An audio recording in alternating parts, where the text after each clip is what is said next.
இப்போ நம்ம பார்க்க போகிறது 9th மேக்ஸ் கனமொழியில் கன செயல்களின் பண்புகள். என்னென்ன பண்புகள் இருக்குன்னு ஃபஸ்ட்டு பார்க்கலாம். ஃபஸ்ட்டு பரிமாற்ற பண்பு. எவையேனும் இரு கணங்கள் ஏ பின்னு இருக்குன்னு வச்சுக்கோங்க. அப்போ A union B equal to B union A. இது சேர்ப்புக்கான பரிமாற்ற பண்பு. ஏ சேர்ப்பு பியும் பி சேர்ப்பு ஏவும் சமமாக இருந்துச்சுன்னா அது சேர்ப்புக்கான பரிமாற்ற பண்பு. அடுத்தது A intersection B equal to B intersection A. இந்த இன்டர்செக்ஷனுங்கிறது என்னது? வெட்டு. ஏ வெட்டு பி ஈக்குவல் டு பி வெட்டு ஏ. இது மாதிரி இருந்துச்சுன்னா இது வெட்டுக்கான பரிமாற்ற பண்பு. அப்போ ரெண்டு பரிமாற்ற பண்பு இருக்குது. ஒன்று ஏ சேர்ப்பு பி ஈக்குவல் டு பி சேர்ப்பு ஏ, இன்னொன்று ஏ வெட்டு பி ஈக்குவல் டு பி வெட்டு ஏ. இந்த ஏ சேர்ப்பு பி ஈக்குவல் டு பி சேர்ப்பு ஏங்கிறது சேர்ப்புக்கான பரிமாற்ற பண்பு. ஏ வெட்டு பி ஈக்குவல் டு பி வெட்டு ஏங்கிறது வெட்டுக்கான பரிமாற்ற பண்பு. அடுத்தது சேர்ப்பு பண்பு. சேர்ப்பு பண்பு என்னன்னு பார்ப்போம். இதுக்கு 3 கணங்கள் வேணும். ஏ பி சின்னு 3 கணங்கள் இருக்குது. அப்போ ஏ சேர்ப்பு பி சேர்ப்பு சி ஈக்குவல் டு ஏ சேர்ப்பு பி சேர்ப்பு சி.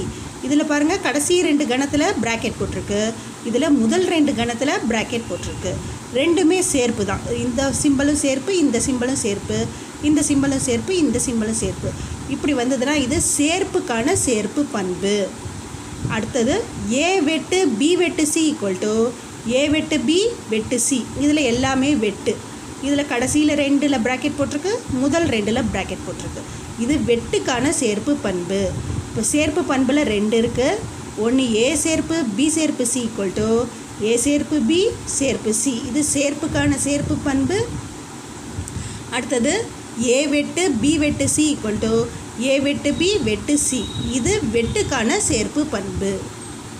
இப்போ பயிற்சி 1.4ல் முதல் கணக்கு பார்க்கலாம். P equal to 1 2 5 7 9, Q equal to 2 3 5 9 11, R equal to 3 4 5 7 9, S equal to 2 3 4 5 8. என்ன கண்டுபிடிக்கணும்? P சேர்ப்பு Q சேர்ப்பு R கண்டுபிடிக்கணும். ஃபஸ்ட்டு என்ன கண்டுபிடிச்சிக்கலாம்? P சேர்ப்பு Q கண்டுபிடிச்சிக்கலாம். Pங்கிறது 1 2 5 7 9, Qங்கிறது 2 3 5 9 11. ப்ராக்கெட்டில் என்ன கொடுத்துருக்கு? P சேர்ப்பு Q. அப்போ ஃபஸ்ட்டு P சேர்ப்பு Q ப்ராக்கெட்டில் இருக்கிறது தான் ஃபஸ்ட்டு கண்டுபிடிக்கணும். P சேர்ப்பு Q ஈக்குவல் டு, சேர்ப்புனா 2த்தில் இருக்க எண்களையும் எழுதணும், வந்த நம்பரையே திரும்ப எழுதக்கூடாது. அப்போது Pயை ஃபஸ்ட்டு எழுதிப்போம். 1 2 5 7 9. Qவில் இருக்கிறது 2 ஏற்கனவே எழுதியாச்சு, 3 5 ஏற்கனவே எழுதியாச்சு, 9 ஏற்கனவே எழுதியாச்சு, 11. இதுதான் P சேர்ப்பு Q. அடுத்தது P சேர்ப்பு Qவோட R சேர்க்கணும். P சேர்ப்பு Q சேர்ப்பு R. இப்போ P சேர்ப்பு Qக்கும் Rக்கும் சேர்ப்பு எழுதணும். P சேர்ப்பு Qவில் இருக்க எண்களெல்லாம் ஃபஸ்ட்டு எழுதிடலாம். 1 2 5 7 9 3 11. இப்போ Rல் வந்த எண்ணே திரும்ப வராமல் எழுதணும். Rல் ஃபஸ்ட் எடுத்தோன்னே 3 இருக்குது, 3 ஏற்கனவே எழுதிட்டோம். அடுத்தது 4, அடுத்தது 5 இருக்குது, 5 ஏற்கனவே எழுதிட்டோம். 7 இருக்குது, 7 ஏற்கனவே எழுதிட்டோம். 9 இருக்குது, 9 ஏற்கனவே எழுதிட்டோம். அப்போ இதுதான் P சேர்ப்பு Q சேர்ப்பு R. அடுத்தது P வெட்டு Q வெட்டு S கண்டுபிடிக்கணும். ஃபஸ்ட்டு P வெட்டு Q ப்ராக்கெட்டில் இருக்கிறதான் ஃபஸ்ட்டு கண்டுபிடிக்கணும். அப்போ P வெட்டு Q. P வெட்டு Qனா Pக்கும் Qக்கும் பொதுவான இருக்கிற நம்பரை எடுத்து எழுதணும். Pலையும் Qலையும் என்ன இருக்குது? பொதுவான நம்பர் பாரு, 2 இருக்கா? இதுலேயும் 2 இருக்குது, இதுலேயும் 2 இருக்குது. அடுத்தது 5 5 இதுலேயும் இருக்குது, இதுலேயும் இருக்குது. அடுத்தது 7 அதில் இல்லை, 9 இதுலேயும் இருக்குது, இதுலேயும் இருக்குது. அப்போ P வெட்டு Qங்கிறது 2 5 9. அடுத்தது P வெட்டு Q வெட்டு S. இந்த P வெட்டு Qக்கும் Sக்கும் கண்டுபிடிக்கணும். ரெண்டுத்துக்கும் பொதுவாக என்ன இருக்குதுன்னு பார்ப்போம். P வெட்டு Qவில் முதல் நம்பர் 2, Sல 2 இருக்குது. அடுத்தது 3 இதில் இருக்குது, இதில் இல்லை. 4 இதில் இருக்குது, இதில் இல்லை. 5 இதுலேயும் இருக்குது, இதுலேயும் இருக்குது. அடுத்தது 8 இதில் இருக்குது, இதில் இல்லை. 9 இதில் இருக்குது, அதில் இல்லை. அப்போ P வெட்டு Q வெட்டு Sங்கிறது 2, 5.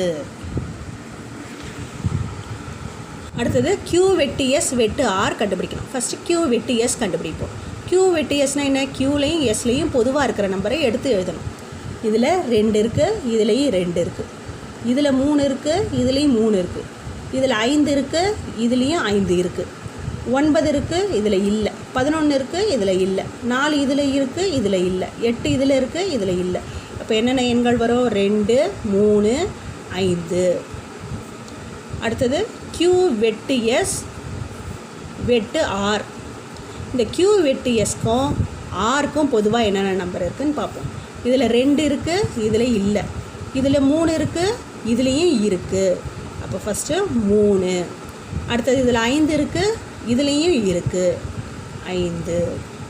அதில் 7, 9 இருக்குது, இதில் இல்லை. இதுதான் Q வெட்டு S வெட்டு R. பின்வரும் கணங்களுக்கு பரிமாற்று பண்புகளை சோதிக்க. என்னென்ன பரிமாற்று பண்புனா என்னது? இதுதான் பரிமாற்று பண்பு. A சேர்ப்பு B = B சேர்ப்பு Aங்கிறது சேர்ப்புக்கான பரிமாற்ற பண்பு. A வெட்டு B = B வெட்டு Aங்கிறது வெட்டுக்கான பரிமாற்ற பண்பு. இது ரெண்டையும் சோதிக்கணும். இருக்குதா, சரியாகுதா இல்லையான்னு பார்க்கணும். இப்போ என்னென்ன கணங்கள் கொடுத்துருக்கு? P = X ஆனது 2 மற்றும் 7க்கு இடையே உள்ள ஒரு மெய்யெண். Qங்கிறது X such that X ஆனது 2 மற்றும் 7க்கு இடையே உள்ள ஒரு விகிதமுறு எண் கொடுத்துருக்கு. இது ஃபுல்லாக மெய்யெண்கள்ங்கிற கணம் R. மெய்யெண்களுக்குள்ள விகிதமுறு எண்கள் ஒரு உட்கணம் Q. விகிதமுறு எண்களுக்குள்ள முழுக்கள் ஒரு உட்கணம். முழுக்களுக்குள்ள முழு எண்கள்னு ஒரு உட்கணம். முழு எண்களுக்குள்ள இயல் எண்கள் ஒரு உட்கணம். இயல் எண்கள் என்னென்ன வரும்? 1, 2, 3 இதெல்லாம் வரும். முழு எண்கள் என்னென்ன வரும்? 0, 1, 2 அப்படி வரும். முழுக்கள் என்னென்ன வரும்? மைனஸ் நம்பரும் வரும், ப்ளஸ் நம்பரும் வரும். -5, -4, -3, -2, -1, 0, 1, 2, 3, 4 இப்படி போய்கிட்டே இருக்கும். இது முழுக்கள். விகிதமுறு எண்கள்னால் விகிதத்தில் இருக்கும். ஃப்ராக்ஷன் சொல்லுவோம்ல, பின்னத்தில் இருக்கும். P/Q இது மாதிரி ஒரு வடிவத்தில் இருக்கும். கீழே பகுதி 0வாக இருக்கக்கூடாது. Q 0வாக இருக்கக்கூடாது. எந்த எண்ணை விகிதமாக பின்னமாக எழுத முடியுதோ அதெல்லாம் விகிதமுறு எண்கள். அப்போ விகிதமுறா எண்கள்னால் என்ன? விகிதமுறு எண்கள் தவிர மீதி எல்லாம் பின்னமாக எழுத முடியாததெல்லாம் தசமஸ்தானம் போய்கிட்டே இருக்கும். அதெல்லாம் விகிதமுறா எண்கள். இங்கே பார்ப்போம். விகிதமுறு எண்கள்னால் P/Qங்கிற வடிவத்தில் இருக்கும். Q 0 வரக்கூடாது. பகுதியில் 0 வரக்கூடாது. எந்த எண்ணையும் P/Qன்னு பின்ன வடிவத்தில் எழுத முடிஞ்சிச்சுன்னா அது ஒரு விகிதமுறு எண். இப்போ 2/4 விகிதத்தில் எழுதலாம். 1/2, 0.5. இந்த 0.5ங்கிற தசம எண்ணை 1/2ன்னு எழுதலாம், 2/4ன்னு எழுதலாம். இது மாதிரி எழுத முடிஞ்சிச்சுன்னா அதுக்கு பேர் விகிதமுறு எண். தசம வடிவம் முடிவுறு தசமமாக இருக்கும், இல்லைன்னா மீளும் தசமமாக இருக்கும். இப்போ 0.5ங்கிறது இதோட முடிஞ்சு போச்சு. இது முடிவுறு தசமம். மீளும் தசமம்னா ஒரு குறிப்பிட்ட எண்களே திரும்ப திரும்ப வரும். 1, 2, 3, 4 மறுபடியும் 1, 2, 3, 4 1, 2, 3, 4 இப்படி வந்துச்சுன்னா இதுக்கு பேர் மீளும் தசமம். இதை மேலே இப்படி போடுவோம், கோடு போடுவோம். இதே எண்கள் திரும்ப திரும்ப வரும். அது மீளும் தசமம். அடுத்தது விகிதமுறா எண்கள்னால் என்னன்னு பார்ப்போம். 2 முழு எண்களின் விகிதமாக எழுதப்பட முடியாத எண்கள் விகிதமுறா எண்கள் எனப்படும். இப்போ √2ஓட மதிப்பு 1.414ன்னு போய்கிட்டே இருக்கும். √3ஓட மதிப்பு 1.732ன்னு போய்கிட்டே இருக்கும். √5ஓட மதிப்பு 2.236ன்னு போய்கிட்டே இருக்கும். பையோட மதிப்பு 3.14 அப்படி போய்கிட்டே இருக்கும். இது மாதிரி எண்கள் முடிவுறாமல் இருந்துச்சுன்னா அதெல்லாம் விகிதமுறா எண்கள். இந்த தசம வடிவம், தசம வடிவத்தில் தான் இதை எழுதலாம். பின்னமாக எழுத முடியாது. 1.414 பின்னமாக எழுத முடியாது. அது மாதிரி ஒரு குறிப்பிட்ட பின்னமாக எழுத முடியாத முடிவுறா தசம எண்கள்லாம் விகிதமுறா எண்கள் எனப்படும். என்ன கொடுத்துருக்காங்க? Pங்கிறது 2 மற்றும் 7க்கு இடையே உள்ள ஒரு மெய்யெண். நம்ம சும்மா எடுத்துக்காட்டுக்காக வெறுமனே இந்த இயலெண்களை மட்டும் எடுத்துக்கலாம். இயலெண்களும் மெய்யெண் தான், அதனால் இயலெண்கள் 3, 4, 5, 6 மட்டும் எடுத்துக்கலாம். Q என்ன கொடுத்துருக்காங்க? 2 மற்றும் 7க்கும் இடையே உள்ள ஒரு விகிதமுறு எண். இந்த எண்களும் விகிதமுறு எண் தான், ஏன்னா இதையும் பின்னமாக எழுதலாம். எப்படி எழுதலாம்? Q = 3/1, 4/1, 5/1, 6/1. இதை பின்னமாக இது மாதிரி எழுதலாம். அப்போ இதெல்லாம் விகிதமுறு எண்கள் தான், இரண்டுக்கும் இடையே உள்ள விகிதமுறு எண்கள் இது. இப்போ என்ன கேட்டிருக்காங்க? பரிமாற்று பண்புகளை சோதிக்க. பரிமாற்று பண்புகள்னால் என்னது? A சேர்ப்பு B = B சேர்ப்பு A, A வெட்டு B = B வெட்டு A. இதுதான் பரிமாற்ற பண்புகள். P சேர்ப்பு Q. P சேர்ப்பு Q என்ன வரும்? Pயில் இருக்கதே எழுதணும், Qவில் இருக்கதே எழுதணும். ரெண்டுமே 3, 4, 5, 6 நம்ம எடுத்துக்காட்டாக எழுதியிருக்கோம். இது மட்டும்தான், இந்த எண்கள் மட்டும்தான் வரும் கிடையாது. இதை விட இன்னும் நிறைய எண்கள் வரும். நம்ம எடுத்துக்காட்டுக்காக இதை மட்டும் எழுதியிருக்கோம். அப்போ P சேர்ப்பு Q 3, 4, 5, 6ன்னு வரும். Q சேர்ப்பு Pயும் அதே 3, 4, 5, 6ன்னு வரும். அப்போ ரெண்டுமே சமமாக இருக்குது. அப்போ P சேர்ப்பு Q = Q சேர்ப்பு P. அடுத்தது P வெட்டு Q = பொதுவாக இருக்கிற நம்பர், இதில் இருக்கிறது இதுதான், இதில் இருக்கிறது இதுதான். எடுத்துக்காட்டாக நம்ம எடுத்துக்கிட்ட நம்பரில். அப்போ அதுவும் 3, 4, 5, 6. Q வெட்டு P, இதுவும் 3, 4, 5, 6. அப்போ P வெட்டு Q = Q வெட்டு P. அப்போ என்ன? பரிமாற்று பண்புகள் சரிபார்க்கப்பட்டது. எனவே பரிமாற்று பண்புகள் சரிபார்க்கப்பட்டன.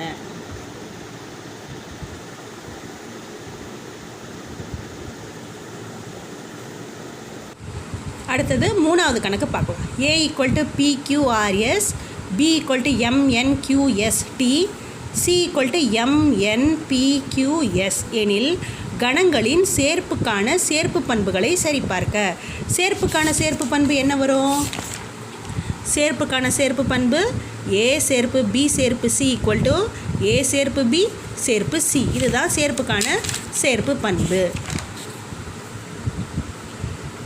A சேர்ப்பு B சேர்ப்பு C = A சேர்ப்பு B சேர்ப்பு C. இதுதான் சேர்ப்புக்கான சேர்ப்பு பண்பு. ஃபஸ்ட்டு LHS எடுத்துக்கலாம். LHSங்கிறது இடது கை பக்கம் இருக்கிறது, RHSங்கிறது வலது கை பக்கம் இருக்கிறது. LHS A சேர்ப்பு B சேர்ப்பு C. ஃபஸ்ட்டு B சேர்ப்பு Cயை கண்டுபிடிக்கலாம். ப்ராக்கெட்குள்ளே இருக்கிறது தான் ஃபஸ்ட்டு கண்டுபிடிக்கணும். B சேர்ப்பு C. B சேர்ப்பு Cனா என்னது? Bயில் இருக்கிறதை எழுதணும், Cயில் இருக்கிறதை எழுதணும். வந்த நம்பரை திரும்ப எழுதக்கூடாது. ஃபஸ்ட்டு Bயில் இருக்கிறதை எழுதிக்கலாம். MNQST. அடுத்தது Cக்கு வருவோம். MN எழுதிட்டோம். அடுத்தது P எழுதலை, எழுதிக்கணும். Q எழுதிட்டோம், S எழுதிட்டோம். அப்போ இதோட அவ்வளோதான். அடுத்தது A சேர்ப்பு B சேர்ப்பு C. A சேர்ப்பு B சேர்ப்பு C. ஏக்கும் B சேர்ப்பு Cலேயும் சேர்த்து எழுதணும். ஏல இருக்கிறதெல்லாம் எழுதிக்கலாம். PQRS. அடுத்தது B சேர்ப்பு Cயில் என்ன இருக்குது? MN ஏற்கனவே எழுதலை, அப்போ எழுதணும். Q ஏற்கனவே எழுதிட்டோம், S எழுதிட்டோம். T எழுதலை, எழுதணும். P எழுதிட்டோம், அதனால் அது எழுதக்கூடாது. அவ்வளோதான். இது A சேர்ப்பு B சேர்ப்பு C. இதை 1ன்னு வச்சுக்கலாம். அடுத்தது RHS. RHSனால் வலது கை பக்கம் இருக்கிறது. A சேர்ப்பு B சேர்ப்பு C. A சேர்ப்பு B தான் ஃபஸ்ட்டு கண்டுபிடிக்கணும். அதுதான் ப்ராக்கெட்டில் இருக்குது, அதை தான் ஃபஸ்ட்டு கண்டுபிடிக்கணும். A சேர்ப்பு B என்ன வரும்? ஏல இருக்கிறதெல்லாம் ஃபஸ்ட்டு எழுதணும். PQRS. அடுத்தது Bயில் இருக்குது. வந்த நம்பரே வந்த எழுத்தே திரும்ப எழுதக்கூடாது. MN எழுதலை, MN எழுதணும். அடுத்தது Bயில் என்ன இருக்குது? QST. Q எழுதிட்டோம், S எழுதிட்டோம். அப்போ T மட்டும். அடுத்தது A சேர்ப்பு B சேர்ப்பு C. A சேர்ப்பு Bயில் இருக்கிறதெல்லாம் ஃபஸ்ட்டு எழுதிக்கலாம். PQRS MNT. அடுத்தது Cயில் இருக்குது. Cயில் MN இருக்கா? MN ஏற்கனவே எழுதிட்டோம், PQ ஏற்கனவே எழுதிட்டோம், S ஏற்கனவே எழுதிட்டோம். MNT PQS எல்லாமே ஏற்கனவே எழுதிட்டோம். அப்போ இதோட அவ்வளோதான். இதை 2ன்னு வச்சுக்கலாம். இப்போ 1 2 சமமாக இருக்கா பார்ப்போம். PQRSMNT 2 சமமாக இருக்கா? அப்போ என்ன எழுதணும்? எனவே A சேர்ப்பு B சேர்ப்பு C is equal to A சேர்ப்பு B சேர்ப்பு C. எனவே சேர்ப்புக்கான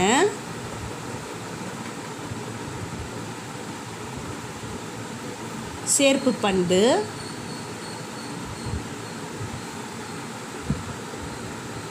சரிபார்க்கப்பட்டது.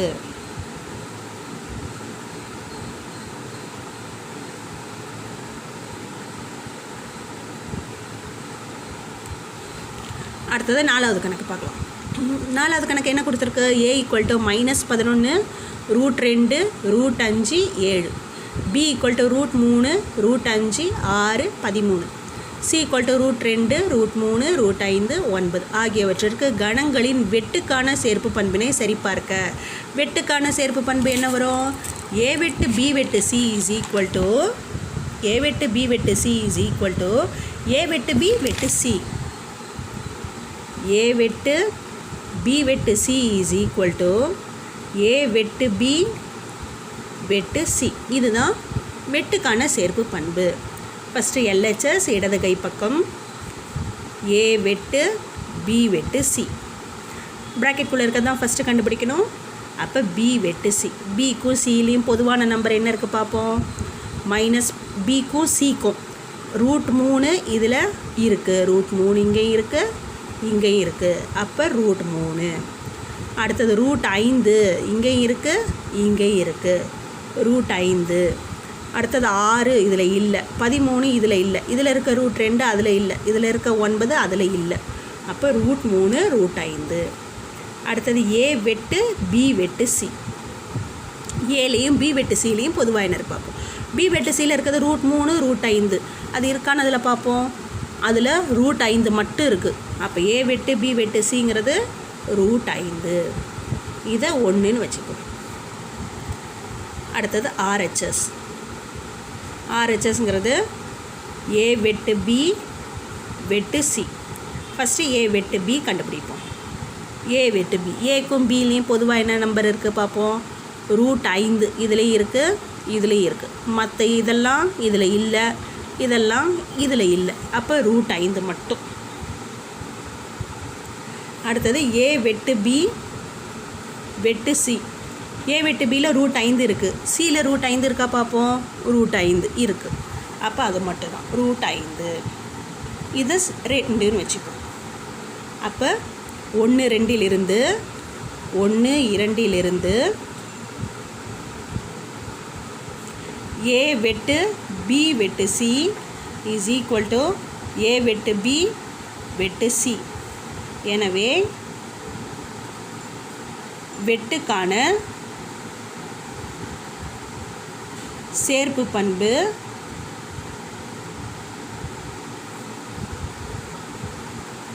சரிபார்க்கப்பட்டது.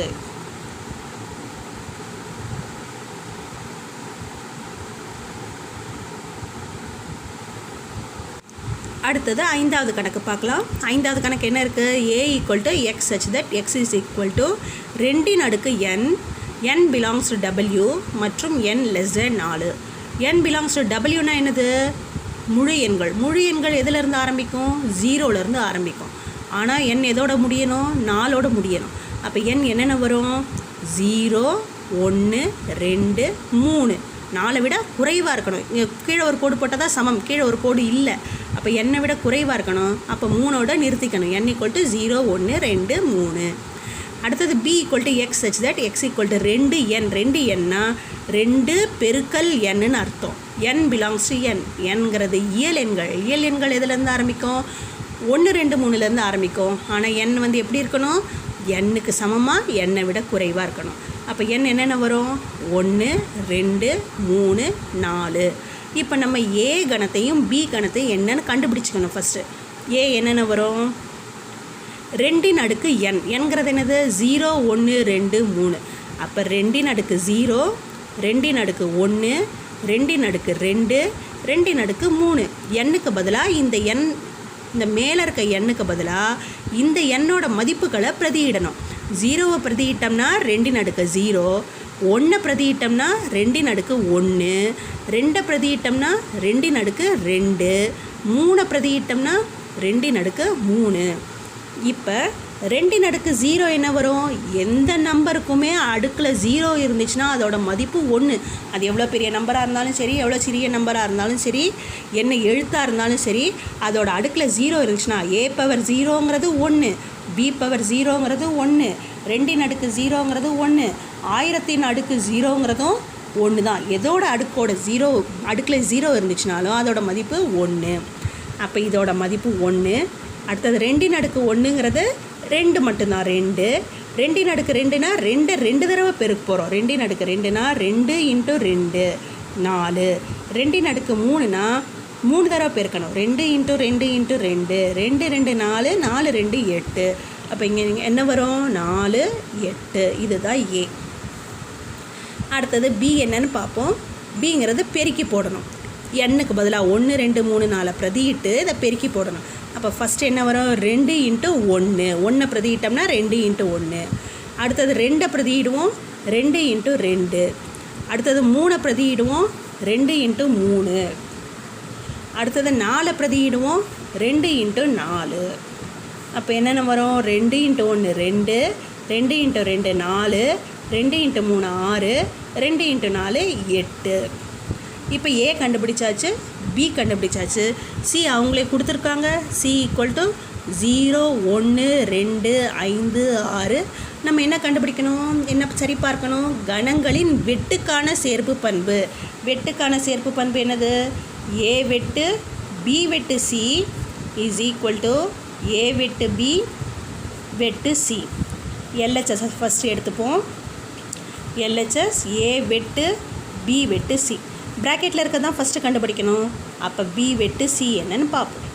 B வெட்டு Cனா Bலேயும் Cலேயும் பொதுவாக இருக்கிற நம்பர் என்னென்ன இருக்குது? 2 இதுலேயும் இருக்குது, இதுலேயும் இருக்குது. 6 இதுலேயும் இருக்குது, இதுலேயும் இருக்குது. அப்போ 2, 6. அடுத்தது A வெட்டு B வெட்டு C. இந்த B வெட்டு Cயில் இருக்க 2 6 Aல இருக்கான்னு பார்ப்போம். 2 மட்டும்தான் இருக்குது, 6 இல்லை, 2 மட்டும்தான் இருக்குது. அப்போ = 2. இதை 1ன்னு வச்சுப்போம். அடுத்தது RHS. RHS என்னது? A வெட்டு B வெட்டு C. ஃபஸ்ட்டு A வெட்டு B கண்டுபிடிக்கும். Aலேயும் Bலேயும் பொதுவாக இருக்கிற நம்பரை பார்ப்போம். Aல என்ன இருக்குது? 2 இருக்குது, Bலேயும் இருக்குது, 4 இருக்குது, இதுலேயும் இருக்குது, 8 இருக்குது, இதுலேயும் இருக்குது. அப்போ 2 4 8. அடுத்தது A வெட்டு B வெட்டு C. 2 4 8 Cயில் இருக்கா பார்ப்போம். 2 மட்டும்தான் இருக்குது, 4 8 இல்லவே இல்லை. அப்போ 2 மட்டும். இது 2ன்னு போட்டுப்போம். இப்போ 1 2லிருந்து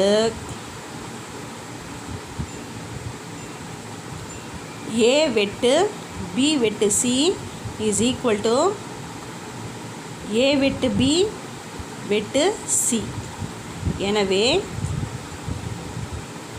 வெட்டுக்கான சேர்ப்பு பண்பு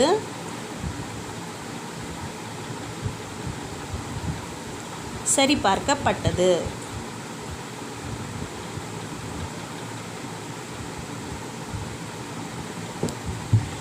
இந்த வீடியோ பிடிச்சிருந்துச்சுன்னா லைக் பண்ணுங்கள், ஷேர் பண்ணுங்கள். என்ன டவுட்டோ அதை கமெண்ட் பாக்ஸில் சொல்லுங்கள்.